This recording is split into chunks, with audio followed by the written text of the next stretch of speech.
അസ്സലാമു അലൈക്കും. എപ്പോഴെങ്കിലും ശ്രദ്ധിച്ചിട്ടുണ്ടോ, നമ്മുടെ ഏതെങ്കിലും ഒരു ഓഫീസിലേക്ക് പോകുന്ന സമയത്ത്, അല്ലെങ്കിൽ നമ്മൾ ഏതെങ്കിലും ഒരു കാറിൻ്റെ സർവീസ് സെൻറ്ററിൽ പോകുന്ന സമയത്ത് ചില വൺ ടൈം ബയർ അവിടെ ലൈഫ് ടൈം ആവുന്നത് എന്തുകൊണ്ടാണ്? അവർ ഈ ഒരു സ്ട്രാറ്റജി ഉപയോഗിക്കുന്നതുകൊണ്ടാണ്.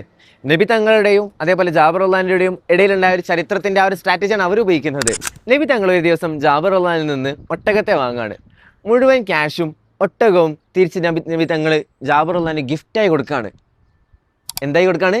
ഗിഫ്റ്റായി കൊടുക്കുകയാണ്. അവിടെയാണ് നമ്മുടെ വിഷയം. ഏതൊരു കസ്റ്റമറിനെ നമ്മൾ വൺ ടൈം ആയിട്ടുള്ള കസ്റ്റമറിന് നമ്മൾ ചില കാര്യങ്ങൾ അവർക്ക് ഫ്രീ ആയി കൊടുക്കുകയാണെന്നുണ്ടെങ്കിൽ they might be thinking, okay, ഈ ഒരു ടീം നമുക്ക് കൂടുതൽ സർവീസാണ് തരുന്നുള്ളത്. സോ ഡെഫിനറ്റ്ലി ഇവരാണ് നമ്മൾ ഫോളോ ചെയ്യേണ്ടത്. അല്ലെങ്കിൽ ഇവരെ കൂടെ നമ്മൾ ബിസിനസ് ചെയ്യുകയാണെങ്കിൽ നമ്മുടെ ബിസിനസ്സിൽ പല കാര്യങ്ങൾക്കും ഇവർ ഹെൽപ്പ് ചെയ്യും.